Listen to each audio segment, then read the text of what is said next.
Hey guys, what's up? It's Amber. So, I figured while I'm driving, I will go ahead and make this video. Don't judge me. I'm totally capable of multitasking, I think. Just kidding. So, here's the deal. So, I'm going to be making my awakening videos sometime here soon to get them out of the way. And also, you know, to help whoever's going through that phase in their life right now. It'll kind of help them understand they're not alone. Fuck, I've been there. It's crazy, and what's crazier is hearing other people's stories. And I'm like, okay, so I'm like the only one who's had spiritual shit.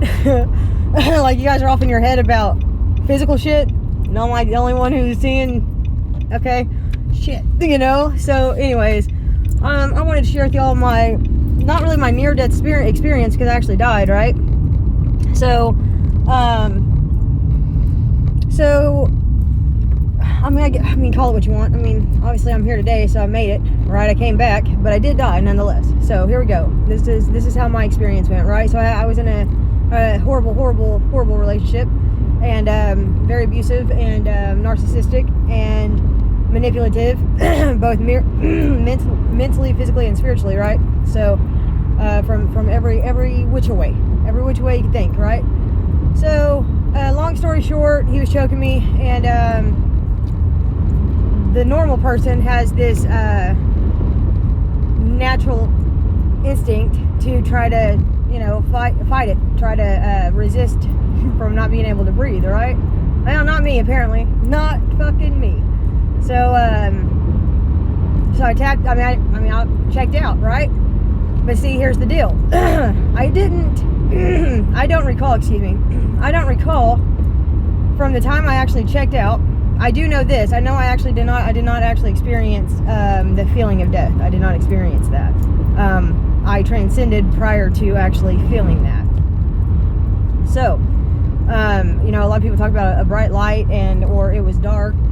Well, yeah, I never experienced any of that. All that happened to me was, so I transcended.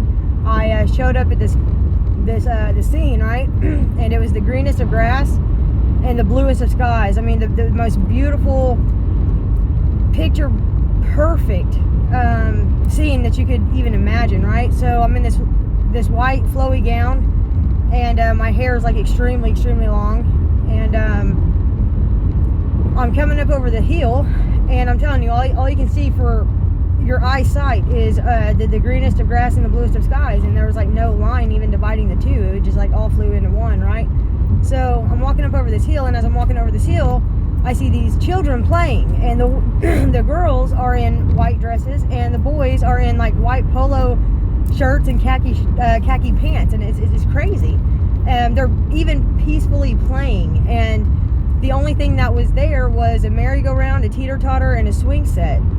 And one of those old school swing sets, you know, and there wasn't even a lot, like maybe 2 or 4 swings at it, you know, tops. And but anyways, they were playing very peacefully. They seen me, and they come running up to me, and I'm smiling, you know, from ear to ear. And I cannot for the life of me remember what we were talking about, but as we were talking, we were walking along the grass, and I was holding, you know, a girl's hand on my right and a boy's hand on my left, and they're all, you know, around me, and we're just walking, and I'm smiling, looking down at them, you know, talking. And next thing I know, they look at me, they're like, but Amber, and they called me Amber, which is the craziest thing, because from the stories I've seen or heard, you know, they're called something different, or their name is something different. Well, mine was still Amber. So they looked at me, and they're like, but Amber, we're not ready for you yet. And then next thing I know, I descended, whatever you want to call it, back into my body, and then I came to. But I don't recall the actual transcending part of it. I don't know the feeling of dying, because I didn't feel the feeling of dying, because I was already gone. So, I mean, I don't know. I don't know if that's for everybody. I mean, I would imagine that's everybody. But yeah, that was my experience. And whenever I came to, you know, I was still being choked, and I'm like, and then, you know, listening to my ex telling me how afraid they were And I'm like, afraid of what? Where you going to put the body and tell the cops or what? Because your motherfucking ass was still choking me when I came to. Like, what the fuck? You know, like, okay. Anyway, so just to give you all a little insight, you know, we all have our own journeys that we go through in life. We all have our own story, our own lessons that we have to learn. And, everybody's story is different, yes, but I'm gonna tell you one thing that we all have in common, every single one of us. And it doesn't matter your skin tone, it doesn't matter where you come from, what you believe. One thing that we all share is a feeling. And we all know, regardless of the betrayal, the sabotage, the deceit, the lies, the betrayal, anything, no matter how bad we've been hurt in our lives, we can all relate to the feeling of that. Of you know, the feeling of being betrayed, because we all share the same feeling, just different experiences. So, you know, I look at it like this, you know, real quick, going through my awakening, and I'll make, you know, videos sometime soon, so, you know, so whoever needs to see them will come across them, you know, and understand they're not alone, and it's just a part of the process, right? Everybody comes out of it. So just know, no matter how different we are, no matter what our conflicts and issues are with other people, y'all, it really doesn't matter. It's really not that big of a deal, because at the end of the day, we're still us, they're still them, you know what I mean? And we all still bleed the same, and we all still feel the same. That's one thing, that's one thing about it, you know. We're all just trying to fucking make it and trying to find love, you know. Well, I'm not. I'm on this path, you know, this self-discovery path, and I'm just trying to build myself up. So, you know, that's another thing, guys. Take time to heal.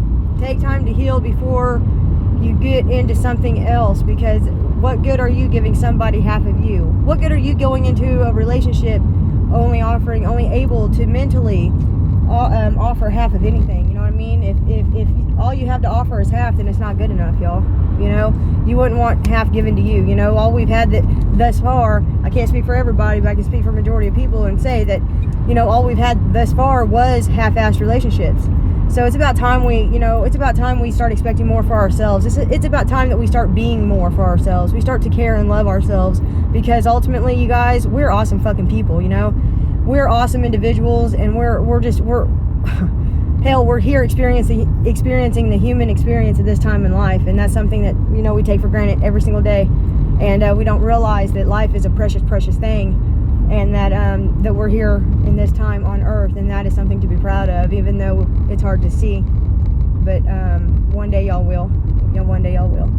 So I'm going to get off here now that I've gotten into town, and so people will quit looking at me like I'm crazy. I'm just joking. I don't think anybody's looking at me. It's just my mind, right?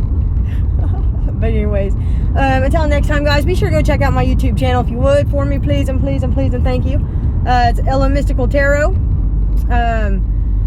I wing it, you know. I just do random reads, random spreads. That's just me. That's how I do. I'm a random fucking person. I don't believe in doing anything systematically. So yeah, I'm just me, man. But yeah, go check me out if you would. Like, subscribe to my videos, man. That would help out. I'd greatly appreciate it. Again, that's Ella Mystical Tarot. I have creations too. That's for my jewelry, but that's for another day, another time, another place. So until then, you guys, I will talk to y'all later. Have a great morning, afternoon, or night, wherever in the hell you are in this world. Bye.